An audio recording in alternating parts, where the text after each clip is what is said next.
Hello guys, samahan niyo ako dito sa night market at bibili tayo dito ng Angus beef. So yung Angus beef nga nila pala is pwede kang bumili ng $120, $200 to $500 lah. Ang sarap. Ang sarap ni Kuya. Ayan na, nilalagyan niya na ng papoy-apoy hanggang sa maluto. Titikman natin yan guys kung gaano kasarap si Kuya. Ay hindi, yung beef pala, diba? Mura na siya, 120 lang yung budget ko, kaya yun na din ang bibilin ko, diba? Ang dami na. Tapos ayun, in-slice na niya. Excited na akong tumikim sa kanya. Ay hindi, sa beef nga pala. Titikman ko yung beef niya kung masarap. Kasi pag masarap, balik-balikan ko na siya dito. At ngayon ko lang siya napansin sa ilang beses ako nagpunta dito sa night market. Ngayon ko lang siya napansin na meron pala. Kaya nung nakita ko, bumili na ako. Kaya ayan, ang dami pala. 120. Lahat yan, 120. Talaga? Wow! Ang dami naman.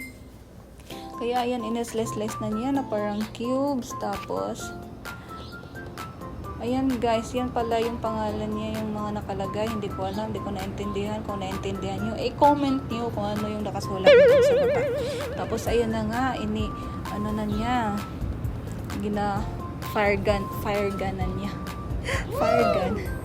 Tapos ayun, minikos-mikos niya, mikos-mikos na yung tornado. Mikos na yan. Tapos ayan, si Kuya napakuha ng tubig at napainom dahil sa aking ganda. Charot. Napainom siya na uhaw kasi medyo mainit ngayon for today's video. Tapos ayan na nga, sabay namin tinitingnan kung magiging baka ba yan ulit. Ayun, mikos-mikos ulit. Mikos-mikos na yan, insan. Tapos ayan, nagkuha na siya ng Himalayan salt. Yayamanin talaga ito si Kuya. Himalayan salt ang kanyang nilagay sa kanyang pork. Ay, beef pala. Sa kanyang beef. O, diba? Affordable na. Masarap pa. Asan ka pa? Hi guys, sa mga nanonood dyan, paki-follow, share, and comment na din ng aking video. Kasi mamimili ako ng aking mga follower dito na nag-share at nagko-comment. Mamimigay ako ng tig-1 piso sa inyo. Kasi meron ako $170 million sa aking Gcash account. At plano kong ipamigay yun sa mga follower ko. At lalo na sa mag-share ng aking video. Kaya, i-comment nyo lang yung Gcash nyo. Legit, mamimigay talaga ako. Kahit 37 pa lang yung follower ko. Oy, magbigay pa din ako sa inyo, guys. So, dapat next time dadami naman yung mga follower ko para madami din ako mabigyan at limpak-limpak na salapi no? Maibibigay ko sa inyo, hindi lang tig piso-piso. So ngayon, piso-piso muna kasi nga wala pa tayong budget. Oy, 37 pa nga lang follower ko, diba? O ayan na, inano na niya, nilalagay na niya sa box. Tapos titikman na natin yan mamaya kung gaano siya kasarap. Ayun na guys, i-comment nyo yung Gcash account nyo kasi bibigyan ko kaya na piso-piso. Hay, huwag kayong sa peso ha.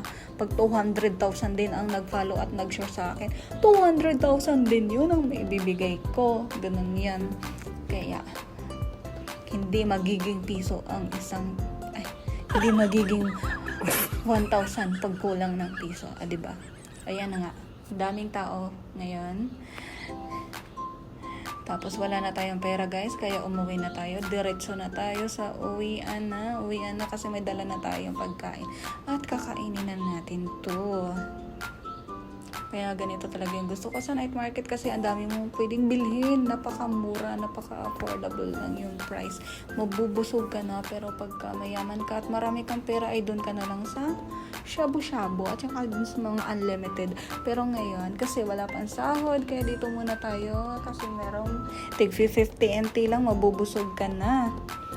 At ang lagi namin binibili dyan ay yung takoyaki at saka yung posit. Paulit-ulit na lang. Kaya next time, magte-taste tayo ng ibang mga food dito sa night market. So next time, abangan nyo ako kasi bibili tayo ng yung mga food na hindi natin natitikman. 'Di ba? Daming tao, guys.